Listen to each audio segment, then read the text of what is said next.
When Salford City took an early lead on Saturday, a few thought that Mansfield's winning run could be over. However, a few people, including Nigel Clough, had other ideas. Stephen McLaughlin is over it, just outside the area. This is a good opportunity for Mansfield to get back in the game. McLaughlin steps up, delivers the ball low in towards the middle, where it's turned towards goal, and Mansfield Town have equalised here, and the Stags through Rizzo's back in the side are back in the game. Mansfield Town 1, Salford City 1. This one, a similar position, a little bit further out. It's on the left-hand side again. It's a good 20 yards from goal. McLaughlin stands over it, 2 in the Salford wall, away to our left-hand side. Mansfield right to left this afternoon, kicking towards the north stand where there's only a handful of Salford fans. McLaughlin's free, is into the back of the net. It's taken, ripped round the wall. Stephen McLaughlin jumps into the air, punches the air in front of the Salford dugout. Mansfield players pile on him, and from one goal down, they now lead by 2 goals to 1. A remarkable turnaround for Mansfield Town sees them go on 9 wins from the last 10 games, but what happens when an unstoppable force meets an immovable object? On Saturday afternoon, as the Stags head for Forest Green Rovers, we may well find out as Nigel Clough's men take on the league leaders. Tonight we'll reflect on Saturday's U-turn against Salford and look ahead to the Saturday showdown at Forest Green, the final game before Christmas. Can the Stags make it 10 from 11? Can they continue to climb towards the playoffs and make it a merry, merry Christmas indeed? Get involved now and have your say on your team in the comments on the show for the fans, by the fans. Why? Because Mansfield always matters. And at the moment, just like Santa Claus, Nigel Clough and the Stags keep on delivering too. Pre-warning, this podcast may contain references and recreations of the film Elf. More on that in 50 seconds.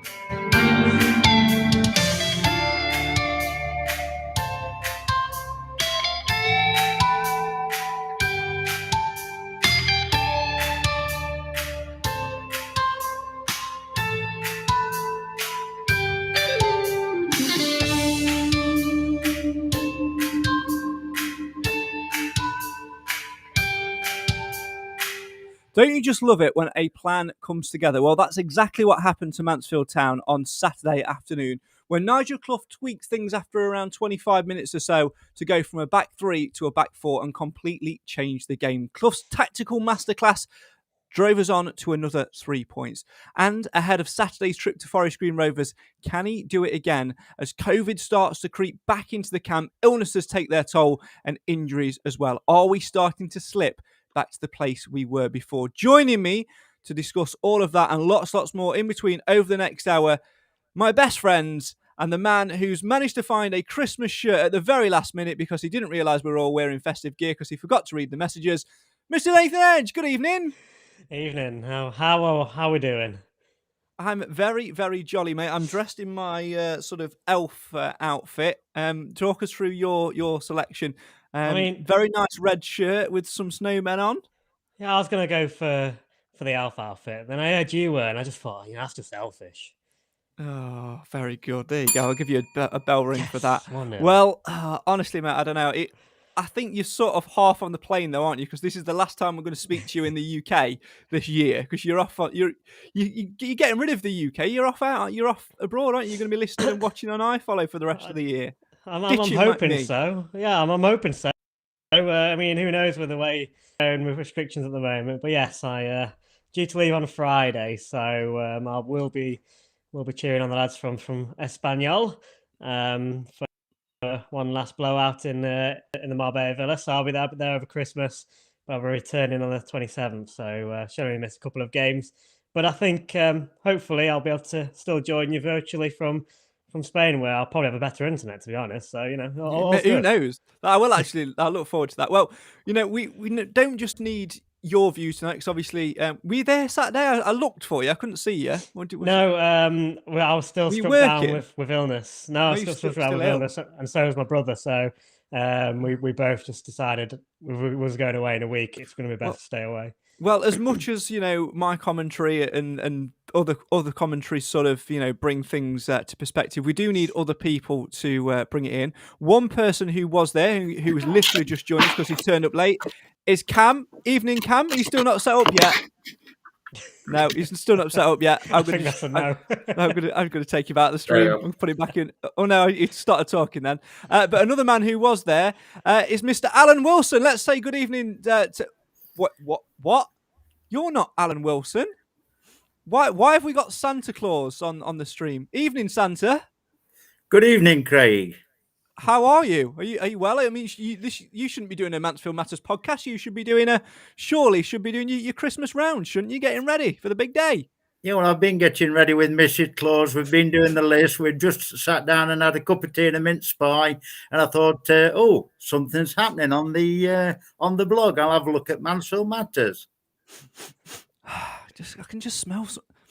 You don't smell like Santa, virtually. You smell like beef and cheese. You're not Santa. You sit on a virtual throne of lies. Who is that under that Santa outfit? It's Super Alan Wilson. Super Sub's in the house. Evening, Super Sub. How are you? You well? I'm very well, thank you. There we go. We've got the annual joke out of the way. Talking of annual jokes, I mean, hi Cam, how are you?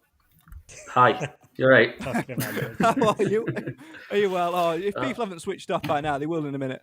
I'm good. I've been out for a drink with my work colleagues, so hence I was a little bit late. Yeah, and again, you've let the side down because we've got Santa on the podcast. We've got the chief elf, great outfit. We've got Nathan in his Santa shirt, and now he's buggered off. No, he's not even bothered getting. Right, ignore the fact it says everyone on it. He's put his daughter's Santa hat on. Santa, please tell me that he's on the naughty list this Christmas. I don't think he is. Oh, shocking work. Santa, I shall come to you first. Everybody from a Mansfield Town perspective on their Christmas wish list or early Christmas wish list was definitely asking for an improved run of form. Can you quite believe it's 9 wins in 10 games and not a single draw in those 10 games? It does take some believing, Craig, but I was one of the people that believed in Nigel Clough like you did and quite a few others, and we just knew it would. Well, we've got a big feeling 90% certain it would turn around when we got the players back, the suspension's over with, and it's been proved. The proof of the pudding, as they say, is in the eating, and they've played really well. Players have dropped in, like Ferenc Rawson just dropped in as if there was no problems at all, even though O'Toole was out. Everybody who has to come in has had to step up, and they've done so. And I have to say, Cam, as well, that on Saturday when I saw the team sheet and read the news about Ferenc Rawson, I was fearing the worst because it's no coincidence at all. And we were saying this actually before the game. It's no coincidence that since he come into the side, Mansfield have improved vastly. Yeah, it has. I think obviously having a balanced squad and a balanced setup is probably one of the most important things. And I think as regards to injuries and suspensions, we've been quite unlucky this season. But over the last few weeks, we've been quite settled. Obviously, Faz has been away with his missus. Obviously, he's just had a little one, so fair enough. You can't really fault him. But then we've had Ollie Hawkins that can slot in at the back, and the rest of the squad's been a bit more balanced. And it's just making sure that everyone keeps fit, everyone keeps suspension free, and it's a massive turnaround from where we were, which is the most important thing. But like keeping a balanced squad, it's just everyone can fit in. Yeah, Faz Rawson comes in for Will Forrester, and it's like he's not been out of the squad. It's just fantastic that we can just change things up. As always, have your say on your team. We want you guys to get involved as ever tonight, so make sure you get involved in the live feed, in the comments. We'll go through a few of them in a minute. Nathan, let's come to you in your festive red shirt. We'll have to put this to a vote later on as well in terms of who's got the best festive outfit. Of course, Mr. Wilson is going to win it, but Nathan's last-minute Santa Christmas shirt it's up there. You weren't obviously at the game on Saturday, feeling the effects of the bugs which have been going round, but no doubt you were listening and have looked back at the highlights and read the reports and what have you. Oh, that's a big result, isn't it? It was, especially after going behind so early on, which I think is testament to sort of the character and the team we've got at the moment. I think, again, we said this before, but probably a couple of months ago, conceding so early, you'd expect us to go on and lose that game. But we've been very sort of resilient and fought back a lot recently. And when we got that equaliser, I really did fully expect us to go on and win. So, and as you said in the intro, the players deserve a lot of credit there, but so does the manager, because it was a tactical change that actually turned the game on its head and in our favour. And we've spoken about formations previously and what we think suits us better and what's been effective lately, but formations are great, but they can't be set in stone, because sometimes the opposition can do a job on you and they can work against it, and Salford did that. But the good thing is, because we've got multiple formations in our in our Santa sack right now to pull out, we can we can change it up, can't we? So absolutely. Credit to the players and credit to Nigel for implementing that. Keep your comments coming in. I'm going to dive through them in a second. I've just noticed that Clive's popped onto the viewing stream at the minute. Clive, not with us on the panel tonight. He's not been well over the last week or so, and also missed Saturday's game. So rest up, Clive. Although we have to say, Nathan and Cam, that the messages that he's been sending us in the group chat, the voice messages, have been very, very funny. It's like having Barry White on, isn't it? Yeah, what? Great. Oh, Cam's just like, just leave now, Cam. You're just shocking. How many have you had this afternoon? Oh, he's gone. He has actually gone. He's too young to know who Barry White is. Yeah, that's also true. I'm thinking. Deep voice. Oh, for God's sake. Jokes are lost on you, aren't they? Jokes are lost on you. Right, let's delve into the comments and get some sense, because clearly you're not adding any. Chris says evening. Pedro says all right. Dave says hi. Chris says hello to you, Nathan and Cam. Everyone, loads of people saying hello. Martin saying hello as well. Let's. Clive says, I'm laid up with galloping lurgy, so I can't visit the metropolis of Nailsworth on Saturday, says Clive. Let's delve into some comments. Richard's kicked us off tonight. Looking forward to Forest Green match. We have to play three at the back to stop Kane Wilson, the right back, who is excellent going forward. The only worry I have with that, Alan, is it's the personnel that are available, because this is not a slagging match towards Elliot Hewitt, because I thought he improved vastly when he went to right back, but in the back three, when he played the left side, he was having a torrid time for 20-25 minutes, wasn't he, on Saturday? And I'm fearful against a in-form, firing Forest Green front line. That's a mouthful and a half. That he could get unstuck again. It could do, but I think Nigel will counteract that, and I think he'll sort it. They won't obviously put it out early the way they're going to play. We won't be able to see that till they actually start the game. But as soon as everything's up and running, the first 10 minutes, I'm sure Clough will tweak it to what we need. You've got to give him a lot of credit, Cam, as well for changing it on Saturday and the flexibility which we have now got. Yeah, I'll say it was fantastic going forward. I do have to hold my hands up and say I did miss the second goal, though. It's my dad's fault. He sent me to get Bovrils just before half time, just to beat the queue. He did. Honestly, mate, that is shocking. That's shocking. That's shocking. Right, keep your comments coming in. Go on, carry on. No, carry on. But yeah, I think the changing system was needed, because under previous managers, we'd have probably just sat on that same system and just endured the game and been really pressured the entire game. But it seems that Clough takes into note that maybe we are under the cosh a little bit, and we do need to change system. And I think the change of system worked really well.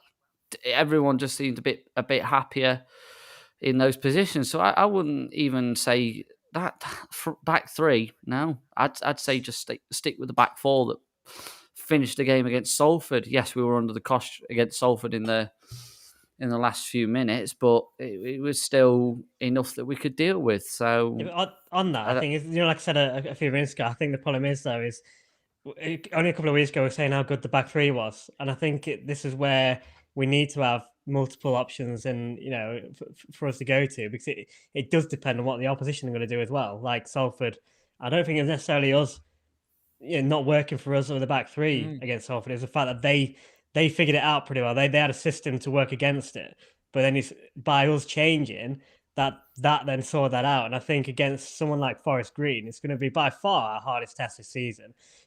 We've played teams that have been up there. Your Harrogates, when we played Bradford, they were up there. And a couple of others. We played them and Port Vale, and they were nothing special. But I think this Forest Green team, from what we've seen so far, it's going to be a different animal. So I think we've got to prepare ourselves to, in some ways, you always say set yourself up to go out and win, but I think you've got to sometimes respect the opposition and who they are, and get ready to deal with that as well.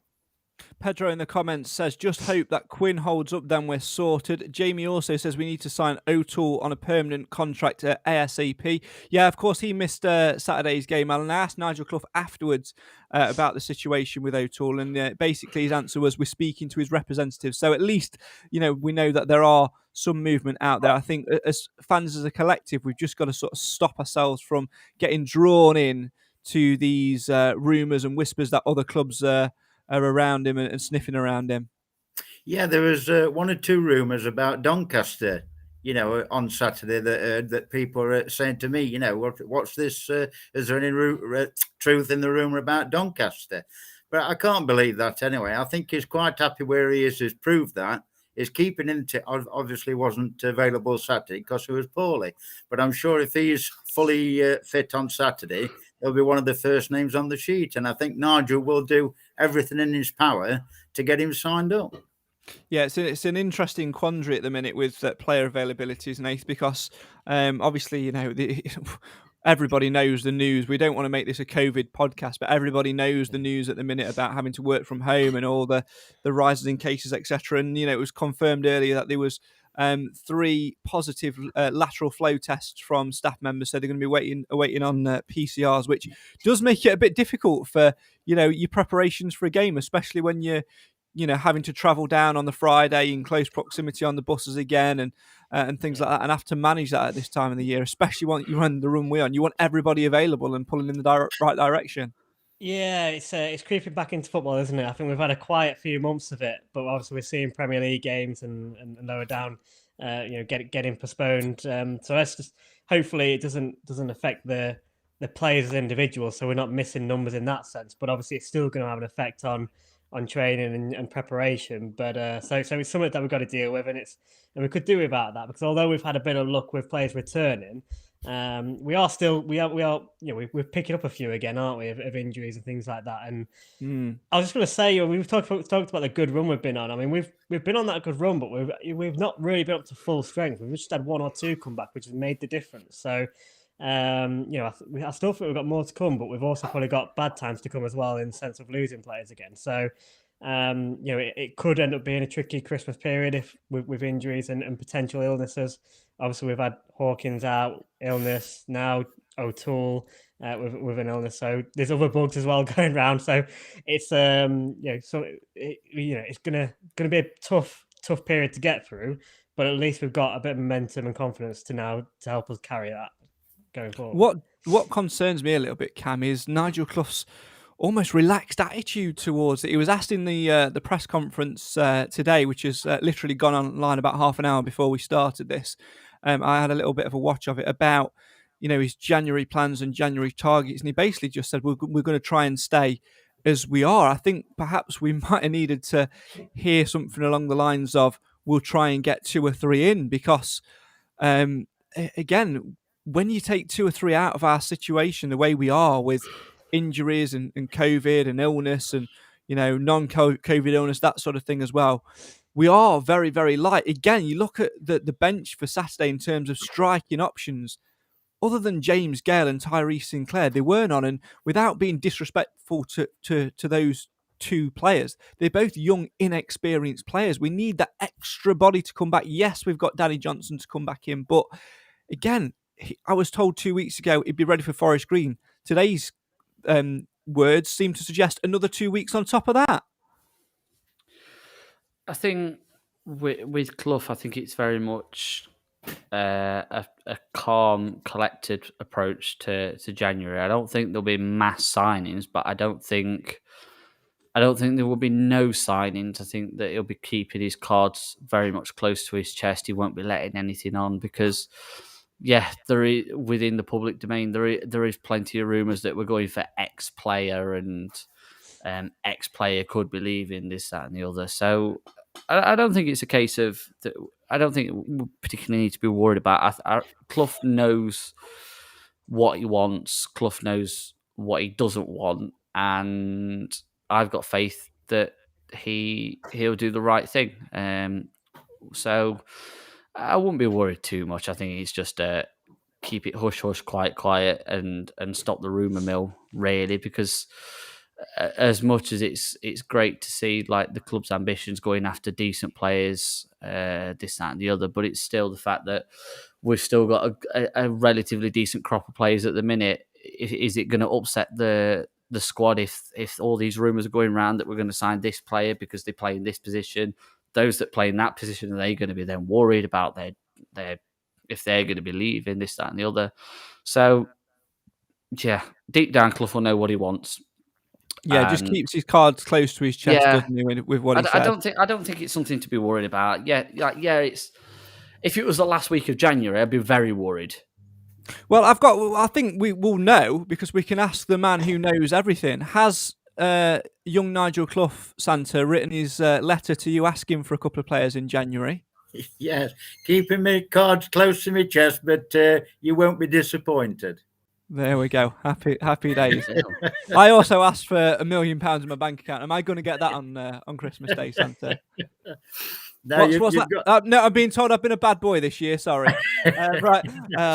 Always on the naughty list, me. Right, let's delve back in some more of your comments. Keep them coming in on the live feed and have your say on your team. If you listen to the audio version of this, where were you? You've missed Alan Wilson dressed as Santa, me dressed as an elf, Nathan Edge in a last-minute festive Christmas shirt, and Cam Felton with his daughter's Christmas hat on. Lazy.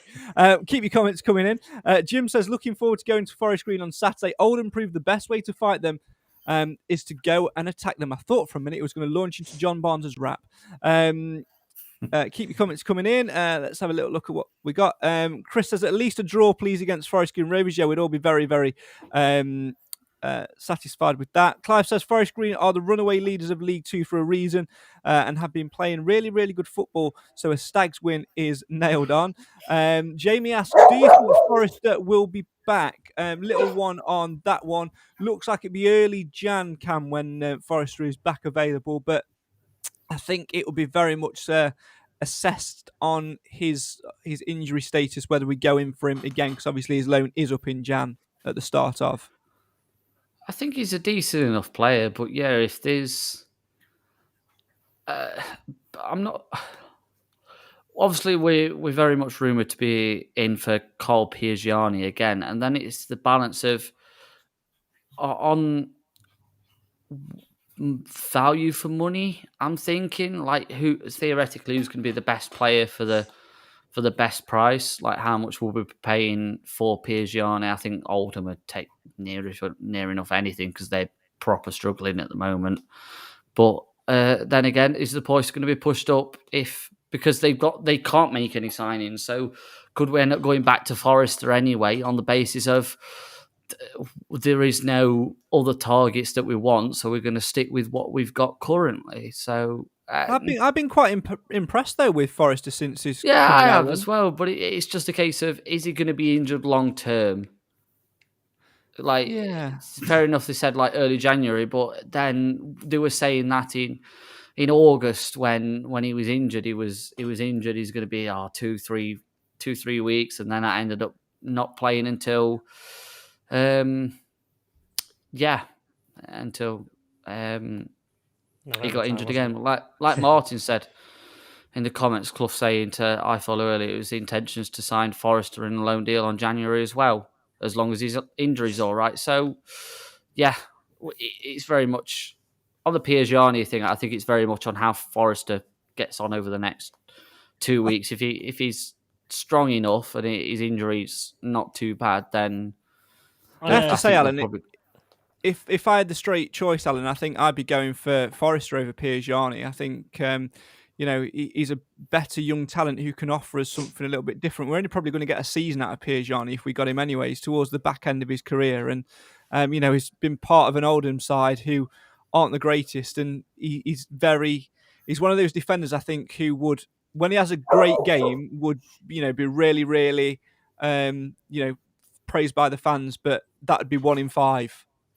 Yeah, I would agree with that, Craig. I like Forrester because it is sharp, isn't he? It can shift, you know what I mean? And it can play anywhere along the back line. Especially can drop into midfield as well. He's dropped into midfield on a few occasions as well. Especially looking at him at Doncaster, I thought he was excellent at Doncaster, and I think he's like a few others. Probably Narty you can put into that category as well. Really unlucky with injuries. How did Narty get on last night? Do we know? We drew 1-1. 60 minutes, wasn't it? 60 minutes. Clough mentioned that, didn't he, Nath, in his conference then. Right. There's another one. Obviously, Narty's here for the season as well. If he can get some more minutes under his belt, Nath, then we've got him to add into the equation as well, because we've not had. When we're talking now, we're sort of forgetting about Narty a little bit because he's not been there. And a lot of fans have written him off as well because we've seen him twice, and he didn't have the best of games. But it sounds like he was playing with a bit of an injury then anyway, so you can't judge him on such a short space of time. So he's one to hopefully come back, and we'll see a little bit of in time. And just to throw another name out of the hat, the forgotten man a little bit, but I've just double checked this online just to make sure I'm right in saying it. But Corey O'Keefe is returning in January. I mean, would we want to keep him? I mean, it's not going to happen, is it? But would we? Is he an option? Right. If Corey O'Keefe ends up playing for Mansfield Town this season, I'm almost was going to say something which I then might have to do then. Go on. No, well, how safe is it? I don't know. How safe is it? How safe a bet is it? Right. If Corey O'Keefe ends up playing, safe. Right. All right. If I'll play something which one I wouldn't mind. If Corey O'Keefe ends up playing for Mansfield Town this season, I will let Cam host an episode of this show. No, I've got a better idea. If Corey O'Keefe plays for us this season, you have to sing one whole verse of Robbie Williams live on the podcast. Yeah. As long as it's not the two. As long as it's not the two that I hate, I'm fine with that. Yeah, but no. So would as fans, I mean, we all think it's probably not going to happen, but would we? Especially with Gordon out, would you have him back in? That's an interesting point. I agree with Alan in a heartbeat. I just don't see it. For some reason. Oh, we're keeping you awake, Cam. Are you all right? No, it's all right. He's had a couple of shandies. You had? Yeah, no. He's been out Barely with any. Been out with the boys, hasn't he? Been out with friends. Friends. Been out with his friends. Work friends. And oh dear. Now, let's get back to seriousness.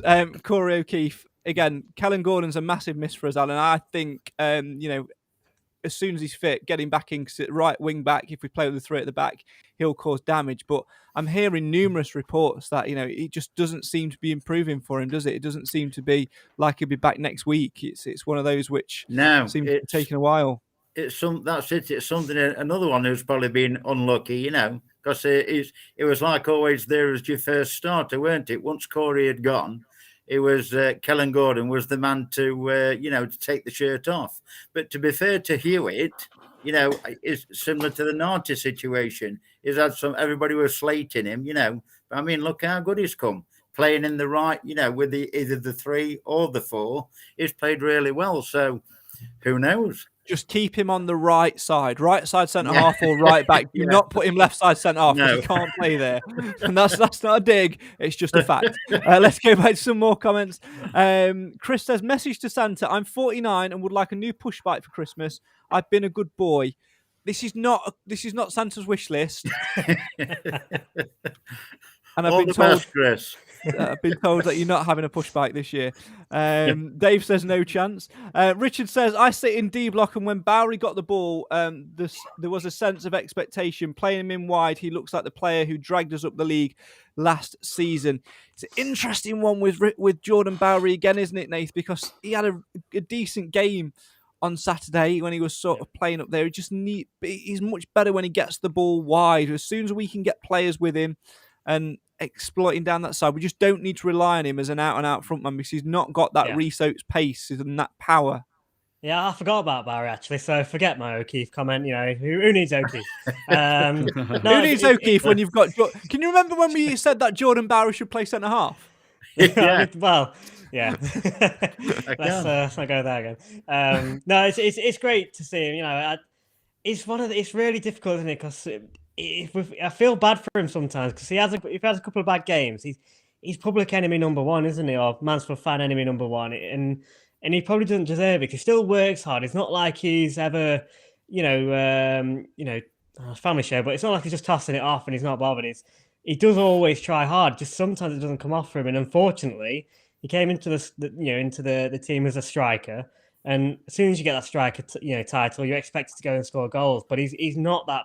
He's clearly not a goal scorer. He's not really been a prolific goal scorer at all in his whole career. So I think it's a matter of finding his strengths, playing into his strengths, which we did really well last year, actually, when we played him on that left side of the front three. But obviously, he's played a bit on the right now, and it's working for him as well.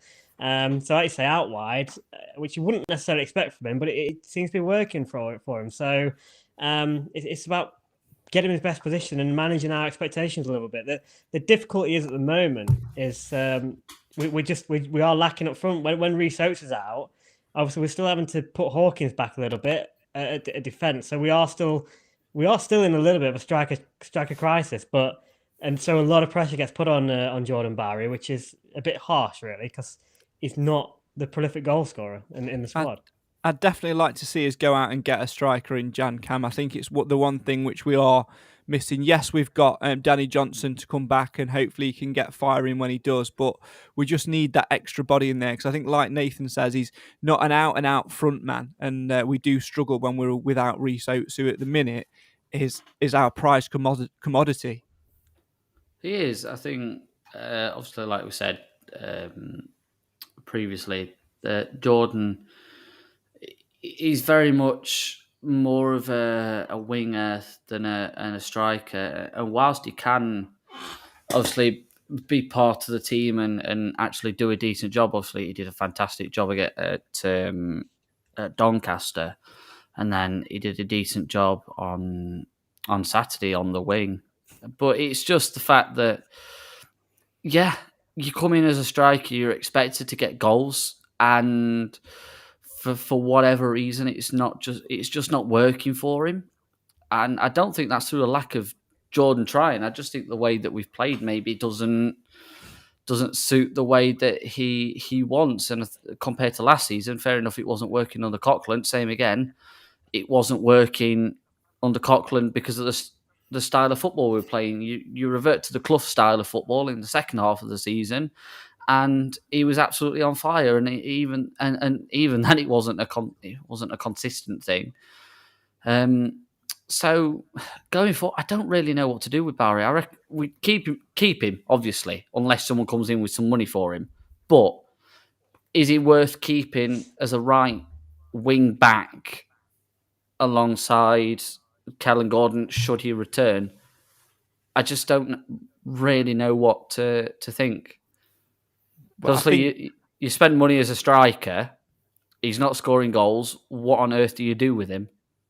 Yeah, it's that big question though, isn't it, Alan? Of, are all strikers expected to be goal scoring strikers because there's more than one way to play up front? You look back in the conference days and you look at players like Matt Reed. He was never there to score goals. He'd pop up with the odd few, but he was there to hold the ball up, flick the ball on, and bring Matt Green into play. It's the same which goes back throughout the years. Richie Barker, to a degree, at some point had a spell where he wasn't really scoring, but Simon Brown was. And, that goes all the way back through the annals of history, doesn't it? It's all about your perspective on what you see modern day football and modern day positions to be.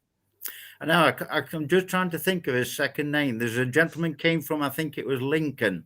He'd scored 1 goal in 34 games, Paul, but I forget his second name. And he ended up getting 18th at Stags. It all depends what team and what system you're playing in. And I think Nathan might have been right. I think it might have been Paul Connor. Paul Connor, that's right. Just jumping back to Barry, I felt so sorry for him when he had that volley and that bloke, that number 42 headed it off the line, because it were a goal all the way, weren't it? It were a cracking volley. Yeah, I can just imagine the goal scoring cry from yourself as well in the PA box at that one.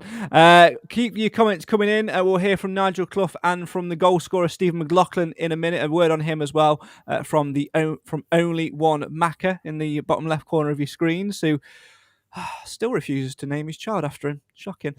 Richard says, I'd rather save the money on Piergini and try and sign Forrester, and if Sturk, if possible, on a permanent. O'Keefe, all depends on Gordon. Gary says, good strikers in January are as rare as hen's teeth or are underperforming at the club, selling them at top price. Yeah, it's always a difficult window to manage, is January, as I'm sure we'll talk about in coming weeks.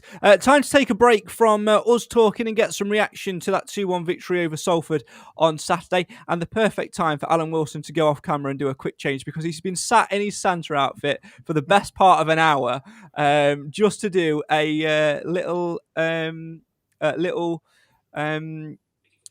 gag. And he's done it absolutely superbly. So we'll let Alan go and get changed. And whilst he does that, sit back and enjoy a reaction as I speak to Stephen McLaughlin. And first, Stags boss Nigel Clough speaking to me after the game for Mansfield 103.2. 9 wins out of 10, and it comes courtesy of a 2-1 win here over Salford City. What a comeback from your boys this afternoon. Outstanding performance. To go 1-0 down, very disappointed with the goal we conceded from a long throw-in.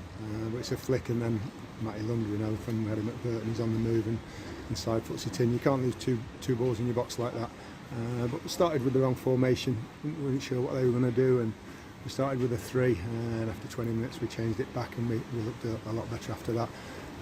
But still doesn't excuse conceding that goal. Yeah, you mentioned that formation change there. Were you sort of toying with changing it anyway with missing John Joe O'Toole this afternoon? We were toyed, tossed and turned all night, toying over what formation and who to play. We only lost John Joe O'Toole at about 11:30 this morning. So that then, you go on to a rethink. We've got to play Ollie Hawkins at the back then. And we just thought George Lapsley playing off Oates, he might cause them problems, but they're a good team, some very good players, and they certainly bossed it in the first 20 minutes. Yeah, and of course Rhys Oates back in for you as well today, a goal, and also did well to win the free kick which McLaughlin then turned in. How important is it to have that extra yard of pace up top? It makes a massive difference. We got the goal on early on Tuesday night, but we didn't have much of a threat after that. He's a threat, and he causes defenders problems, doesn't give them a minute. He scored one and made one today, so he has an impact on games. And of course, we talk about this run which we're on at the moment. It's incredible because it's very difficult to go and win 9 games, isn't it, and not draw one in that run. That's the thing, to actually win them. People go unbeaten and stuff like that in 10, 12 and more games, unbeaten, you get some draws. But to actually get 9 outright wins is remarkable. And you can see what it means to the players and fans alike at full time. They're great scenes to witness. Absolutely brilliant, and they can sense that the players, everything that they're giving in the last 5-10 minutes when we're under the caution, we need that extra little sort of not incentive, but that little bit of spurring us on in that last 5 minutes, and Harry Charsley comes on, he's getting a tackle in, and we're winning, getting blocks in and things like that. That's what wins you the game. A little bit of housekeeping, obviously no John Joe O'Toole, which we talked about. Will Forrester also missing today. He got injured in midweek. Is it just a reoccurrence of that? No, it's his other ankle. Wow. Which is unfortunate. Nobody near him. Ankle ligament. Probably 4 to 6 weeks, something like that. Kellen Gordon's still out with a knee. Ollie Clark calf. He's got a chance for next week. Anybody else? There's still quite a few of them. And the squad, when you see what we've got on the bench today, it is stretched. Yeah, absolutely. And I think another thing as well today was, you look at the likes of O'Toole missing and Forrester, both of course, deals are running out. So is there conversations being had with the two in terms of looking ahead for that January transfer window to get them back in? Yeah, of course. We've started with John Jones' representative, and we're working on that one, and Will Forrester, just see how his ankle is and how long he's going to be out, but we'd love to keep him. Yeah, absolutely. Final word on the fans today, the final home game before Christmas, and you've given them a little bit of an early Christmas present. Yeah, and also I think the way we played, after that first 20 minutes, and especially the 20 minutes at the start of the second half, I thought we played some magnificent football, and if we'd have got the third goal, which we had a couple of situations to do that, I think it might have been more comfortable. And finally from me, a trip to Forest Green Rovers next week, but more importantly, no game in midweek, so I imagine it'll be a team of rest and recuperation. Yeah, we've got a game up at Sunderland in the Under-23 Premier League Cup or something on Monday night, so sort of Jason Laws and James Gale and Richard Narty, very importantly, will get a game. He's been out 10.5 weeks now, so those who need it will get a game on Monday, a couple of days off for the lads, and then we'll get down to some serious training in the middle of the week. Mako, well done today. A goal and an assist, you must be pleased with that. Very pleased. Goal and assist caps off a big week for us. Yeah, absolutely. Talk us through the free kick first for Rhys Oates' goal. That's the only thing that was on, really. You know, they have big men in the box, so the only thing that was on was to head it low and as hard as it could across the goal and hope for the best. You know, either defender puts it in or one of us, and thankfully it came off Rhys Oates' shin and gone in. Doesn't matter how they go in as long as they do. I'm going to talk about your goal now. I'm sure you have a glint in your eye. Just talk us through that one, because I think everybody in the stadium, including the goalkeeper Tom King, was expecting that to go towards the back post. You did, everybody. Yeah, as I said, like initially I was crossing it. You know, we had the big lads up from the back. He set his wall up, and then he took an unusual position in the goal. I think he was going to come for the cross. So I thought, like, if I hit this around the wall near post, there's no way he's getting across to it, and thankfully that's exactly what happened, and it's gone in for us. Nigel Clough tweaked it a little bit today on the half hour, going to a back four. How much do you think that helped the Stags to sort of take control of the game at a time where Salford were just trying to turn the screw a little bit? Yeah, like that's why he's one of the best managers in the league. You know, he sees something and he changed it, and once he changed it, we gained control again. Like that's massive. Mightn't seem much for other people to see, but it was massive for us. You know, they did have quite a lot of the ball. Gaffers changed, and we gained control and got 2 goals from it. And 9 wins from the last 10. I was speaking to the gaffer just before, and he said it's very unlikely to have a run like that where you win 9 out of the 10. Have you ever been involved in anything as mad as that? No, I haven't. No, maybe the odd like 5-win streak or something like that, and then a defeat or something like that. But not at this extent. No, especially like if we've gone to Doncaster and that, you know, teams like that. So it's good. You know, the vibe in the camp's very good at the minute. Yeah, what do you attribute that to, that momentum which Mansfield's players are seeming to gather at the minute?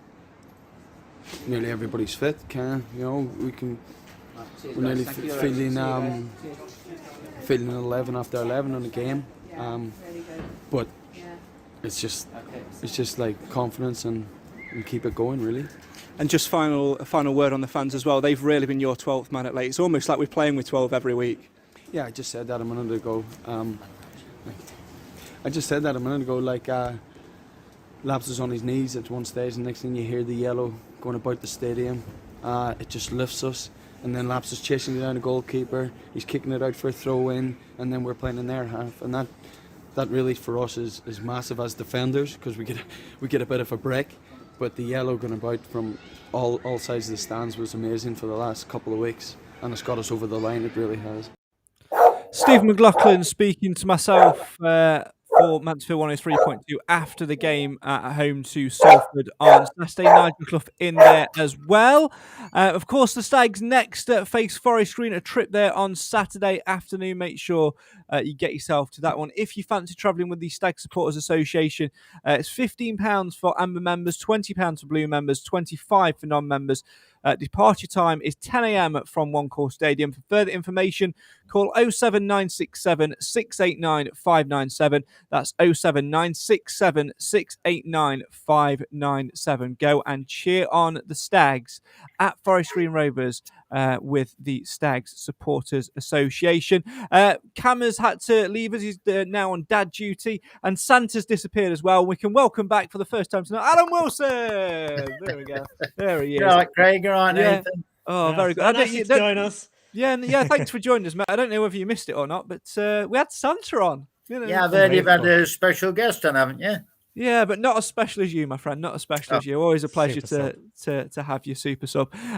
Speaking about, we were talking about Jordan Barry before that. Martin says, Alan, I thought Barry's volley was going in two and said so on commentary. But if you watch the match day moments, the pitch side camera video, it was actually going wide. Well, let's just pretend that the pitch side footage isn't there. Let's just remember a sweet strike heading towards the top corner. How about that one?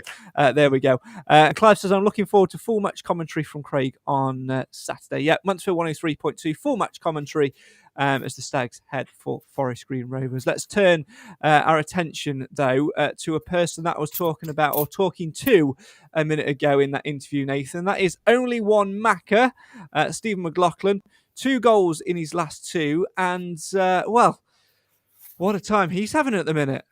Yeah, it's why the name's here to stay at the moment. You know, I keep changing it to the star man at the time, and he had it last week, and he's kept the title. This is maybe a new thing I'm doing. I don't know. Seems I keep missing out on the man of the match tweet. So yeah, it's not one of these by any chance, is it?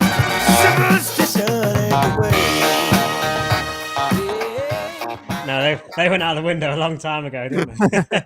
But no, it's great to say. I've been saying all season, for me, one of the most consistent players. You know, I think a lot of it, at the start of the season, a lot of it was down to his link-up play with Quinn, which has still been exceptional, and we have been a threat down that left-hand side. And at the start of the season, he was, I don't know if he got many more assists, but he was definitely there to create. He was creating a lot more, but I always had that question mark over his defensive abilities, but he seems to have got that spot on as well. I think he's got the balance right this season, which again is complemented by Quinn. I think with them working in tandem together, I think they've got that balance right down that left hand side, which is superb to see. And he's still got that in his locker to get up there and get some assists and some goals and be a bit of a threat from set pieces. So really, really glad for him. And for me, he's up there for player of the season at the moment. He's really stepped up as well, hasn't he, Alan? Because, in the summer when the retain list was out and Samal it was announced that Samal was going to leave, we were all a little bit worried that we could do with another left back. But McLaughlin has taken it on, made it his own, and whether he's left back or left wing back, him and Stephen Quinn down that left hand side, absolutely phenomenal. And he's like Quinn, he's an absolute miss when he's not involved. And God help anything were to happen to him, either injury or suspension. I know it's like we've said before, about people settling in about Hewitt, and obviously O'Toole hasn't took a lot of settling in anyway. But people have took like another Oates as another one. Maybe Danny Johnson when he comes back.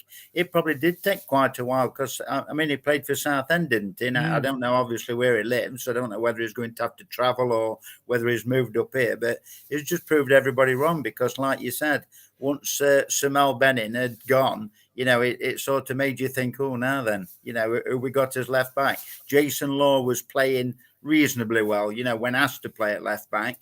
But like Nathan said earlier on, he's just made the job his own. And it's just, like you said, is definitely up for the player of the season.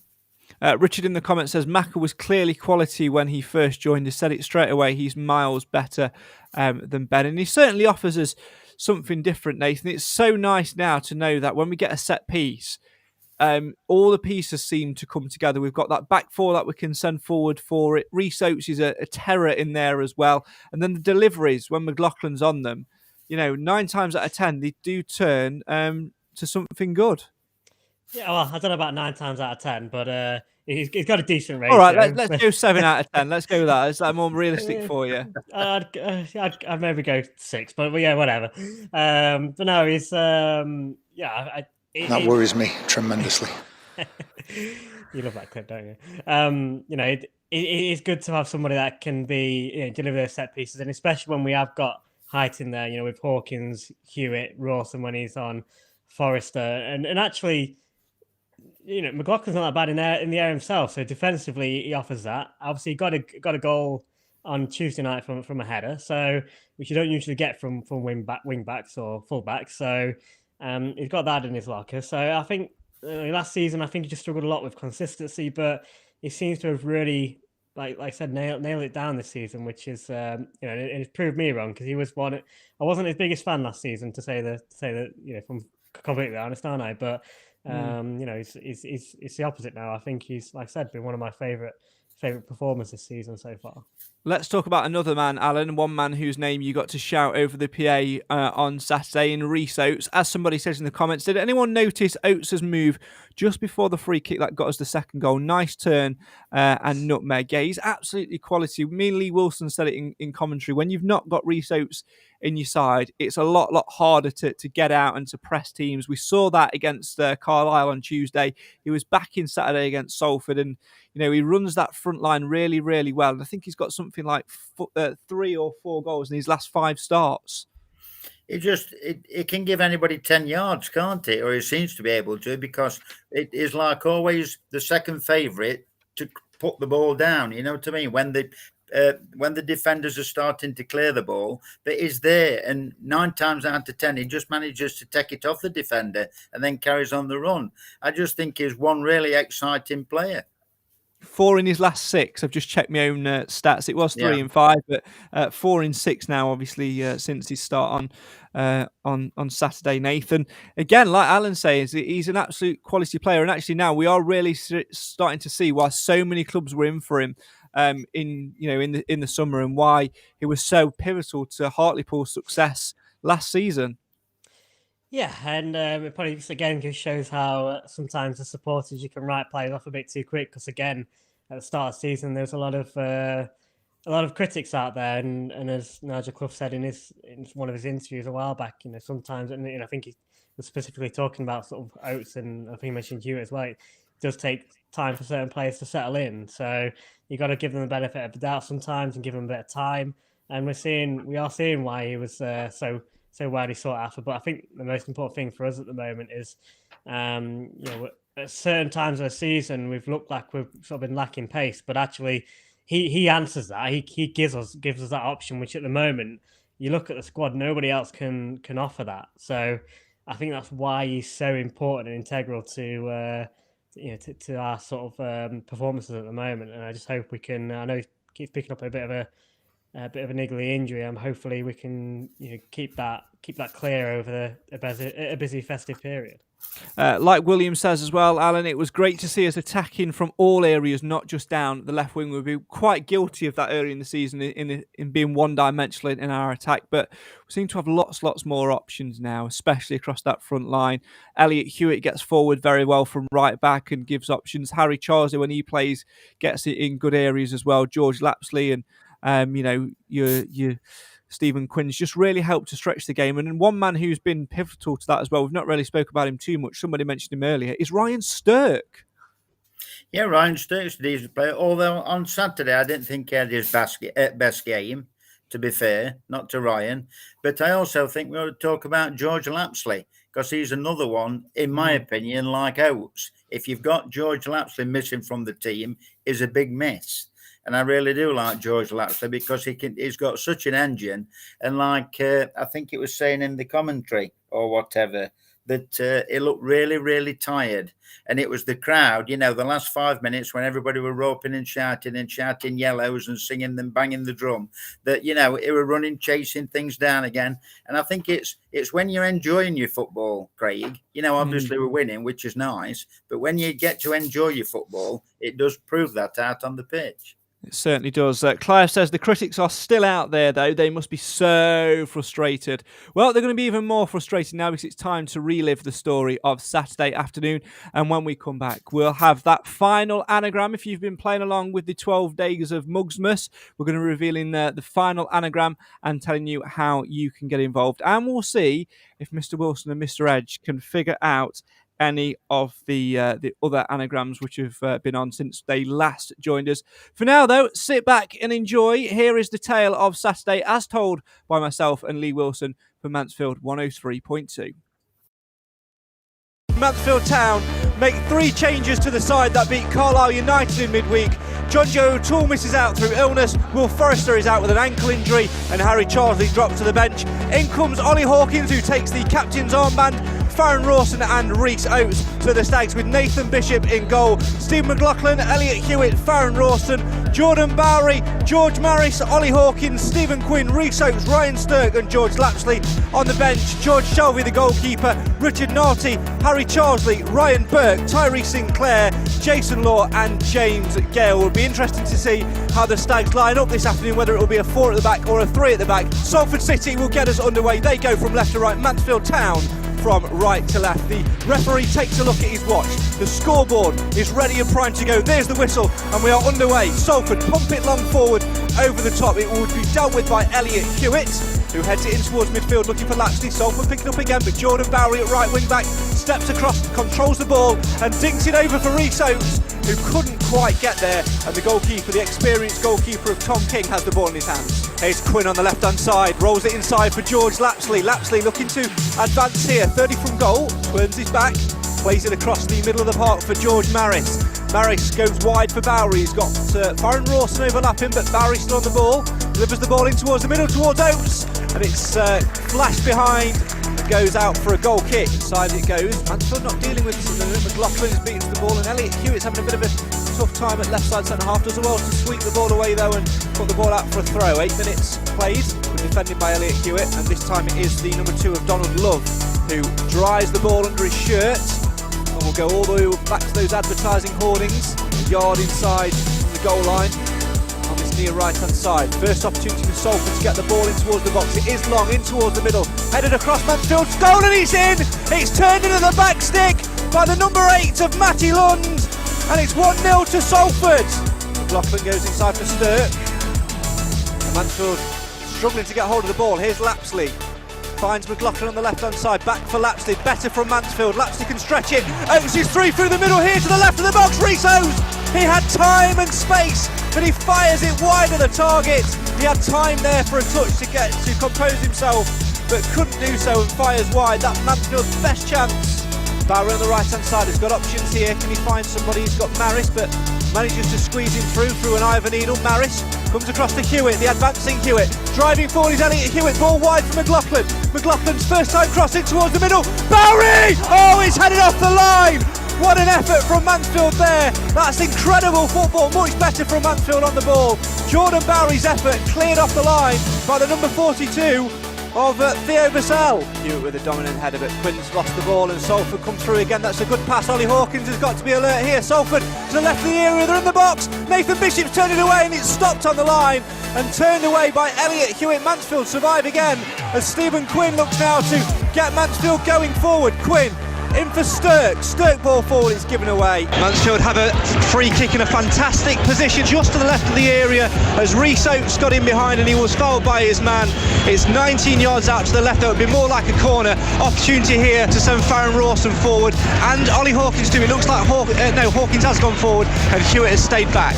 Stephen McLaughlin is over it, just outside the area. This is a good opportunity for Mansfield to get back in the game. McLaughlin steps up, delivers the ball low in towards the middle, where it's turned towards goal, and Mansfield Town have equalised here, and the Stags through Rhys Oates back in the side are back in the game. Mansfield Town 1, Salford City 1.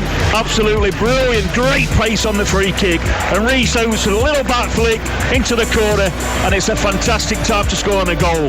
Brilliant move. Rhys Oates got us a free kick and he's got us a goal.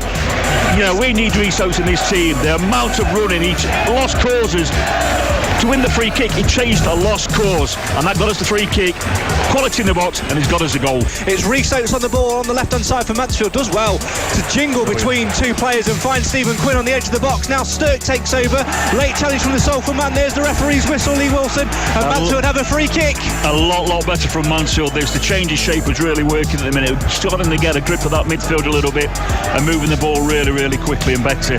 So Salford can't get as tight on the press as we can, with Lowe just sitting in between. He's in between whether to press or to stick. So another interesting position for us, and it was a great time to score a minute before half time. No real chances since you last joined us when Rhys Oates put the ball in the back of the net. This one a similar position, a little bit further out. It's on the left hand side again. It's a good 20 yards from goal. McLaughlin stands over it, 2 in the Salford wall, away to our left hand side. Mansfield right to left this afternoon, kicking towards the north stand where there's only a handful of Salford fans. Goal. McLaughlin's free kick is into the back of the net. It's taken, ripped round the wall. Stephen McLaughlin jumps into the air, punches the air in front of the Salford dugout. Mansfield players pile on him, and from one goal down, they now lead by 2-1. Absolute masterstroke from Clough changing this formation. But when he lined that free kick up, Craig was absolutely right in line. I was thinking myself, he's left a big gap there, the goalkeeper. He's bent it around the little wall. Keeper should have done better, to be fair, and it's crept under him. But fantastic from McLaughlin, fantastic from Mansfield. We're back in this, and it's a brilliant, brilliant turnaround. Rawson does well to deal with a Salford ball forward. Now Oates collects it for the Stags on the halfway line inside the centre circle. He's got space to drive. Here's Rhys Oates coming forward. This is a tremendous run.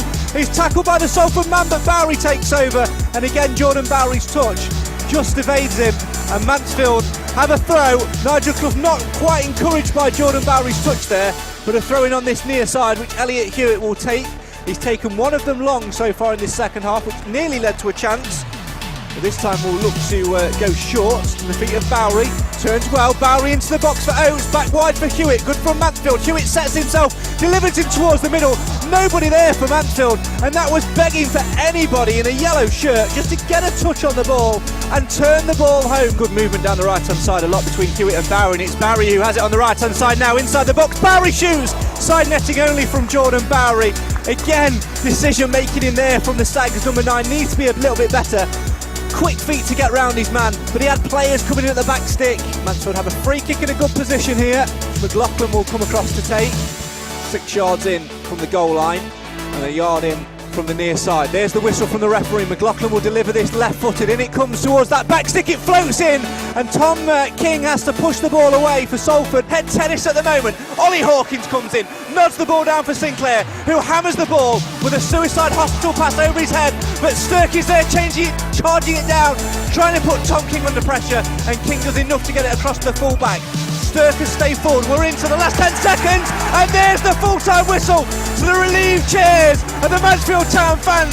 The Stags bench delightful in the celebrations as Rhys Oates embraces Stephen Quinn, and the Stags fans cheer their side to another 3 points. This remarkable run goes on for Mansfield Town. The opening goal on 9 minutes from Matty Lund was a dagger to the hearts of the Stags fans, but Rhys Oates on 35 minutes from a McLaughlin free kick, and then McLaughlin himself on 44 was enough to turn this game around. And yet again, Mansfield Town have 3 points in the bank at full time.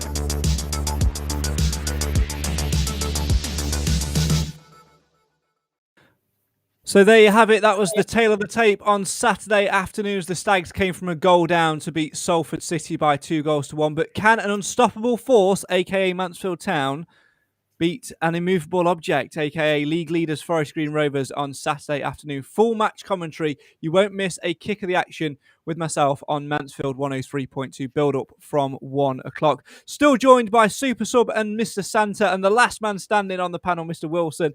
Nathan's had to drop out childcare.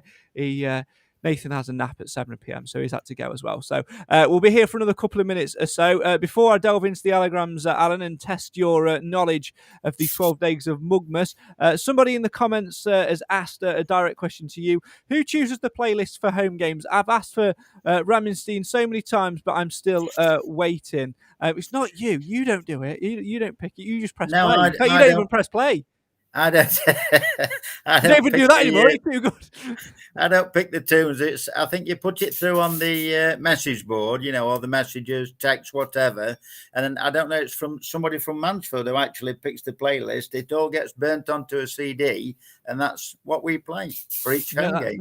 Just look out every week. I always see it. It's usually about sort of Tuesday, Wednesday time. There's a social media post, Facebook and Twitter. Suggest your suggestions on there, and then basically whatever their taste in music is, they'll put it on. So there you go. Make sure you go and do it. Right then, Mr. Wilson, it's time for voiceover Craig to explain what's going to happen next.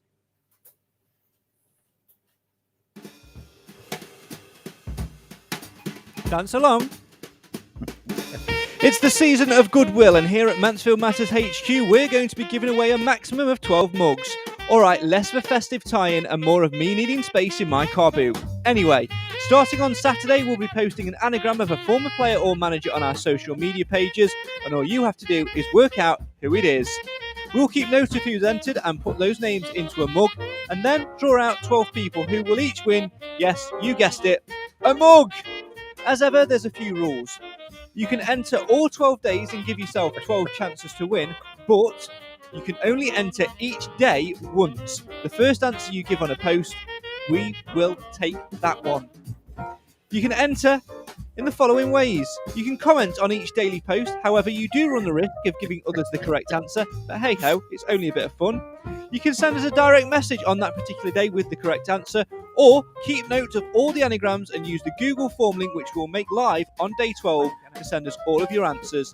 It couldn't be more simple, although I know that you, Nathan, Cam, Clive, and the rest of you guys will find a loophole that I've not thought of and try and exploit it. Enjoy and shammy stirrers from us all at Flame Sin Set Tram. That's Merry Christmas from us all at Mansfield Matters. Mugs. Yes, win yourself a Mansfield Matters mug by unscrambling 12 anagrams. We've got the 12th and final one for you in just a second, but let's have a little recap of those anagrams. Just a simple yes or no, Mr. Wilson. You'll be able to see them on your screen. Have you unscrambled this one? Day one, Echoing Gull.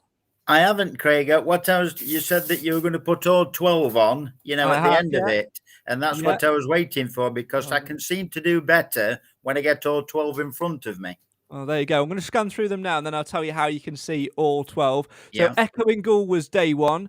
Day two was Violent Pink King. Day three, Bonniest Hunch.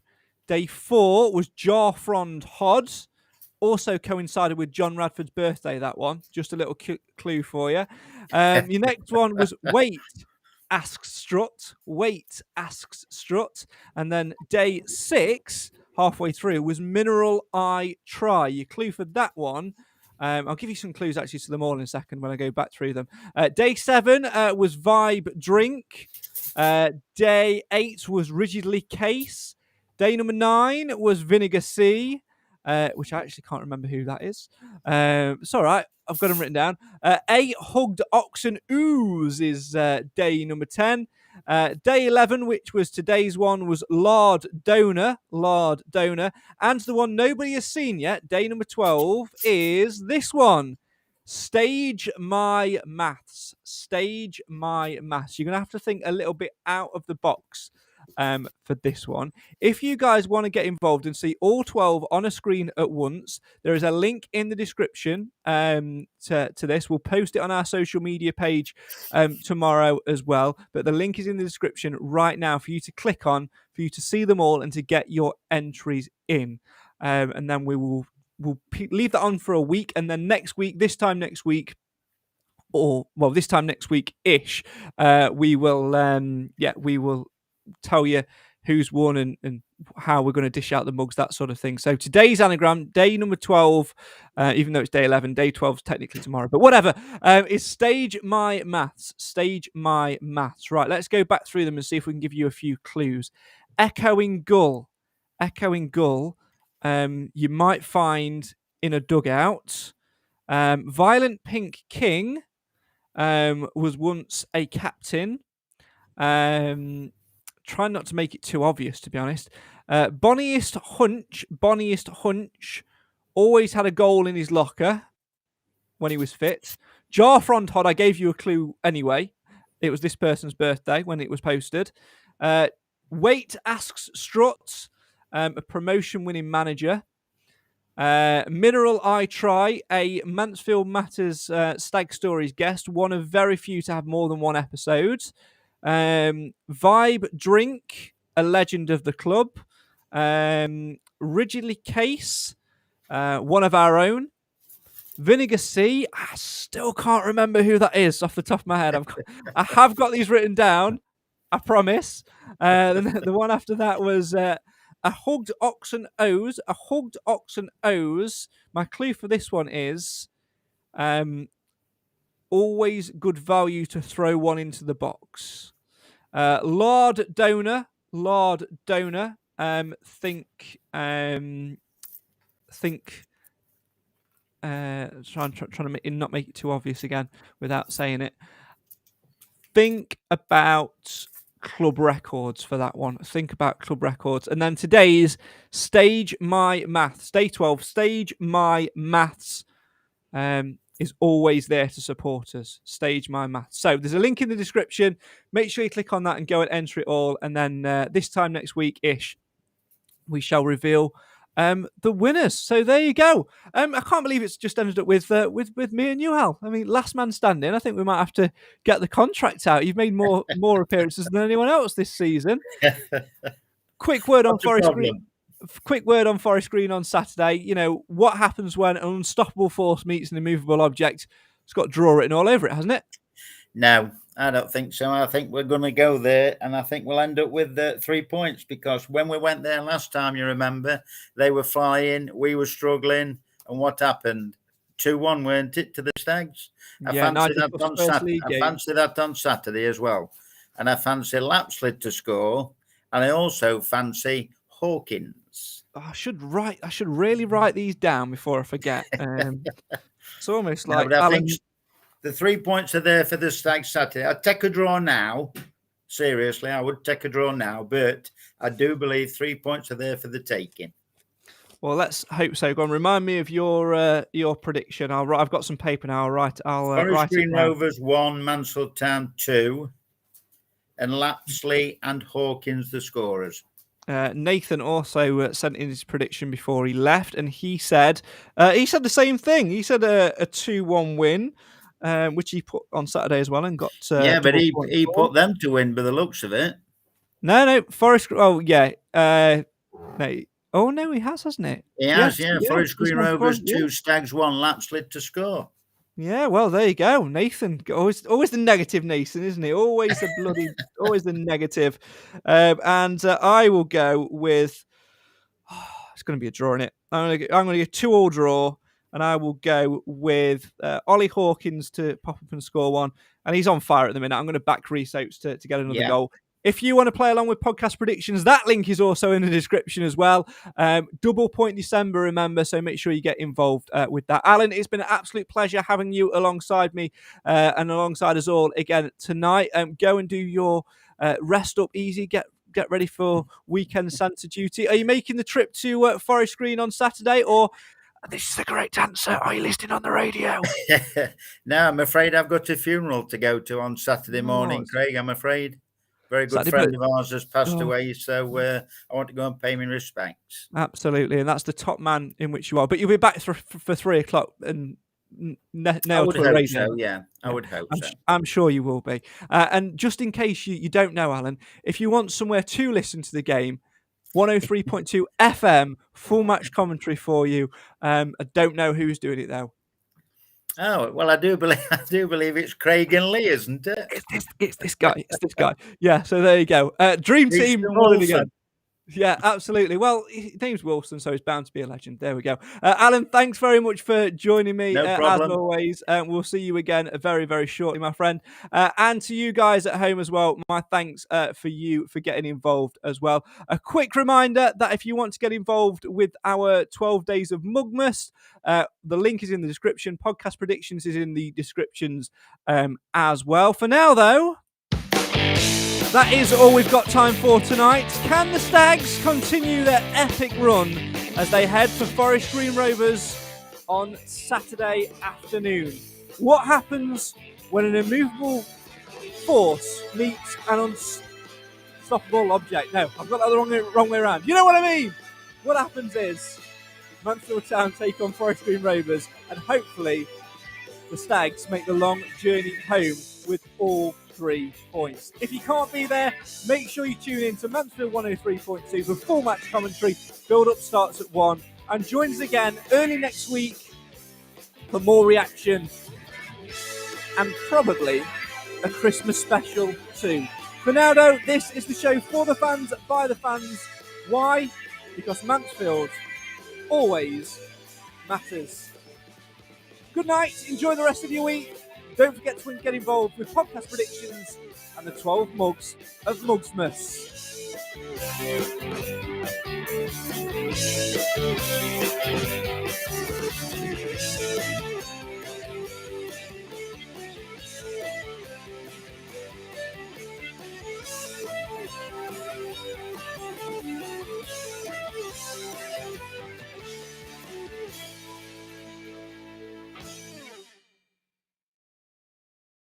Stephen McLaughlin is over it, Stephen McLaughlin is over it, just outside the area. This is a good opportunity for Mansfield to get back in the game. McLaughlin steps up, delivers the ball low in towards the middle, where it's turned towards goal, and Mansfield Town have equalised here, and the Stags through Rissos back in the side are back in the game. Mansfield Town 1, Salford City 1. This one, a similar position, a little bit further out. It's on the left-hand side again. It's a good 20 yards from goal. McLaughlin stands over it, 2 in the Salford wall, away to our left-hand side. Mansfield right to left this afternoon, kicking towards the north stand, where there's only a handful of Salford fans. McLaughlin's free kick is into the back of the net.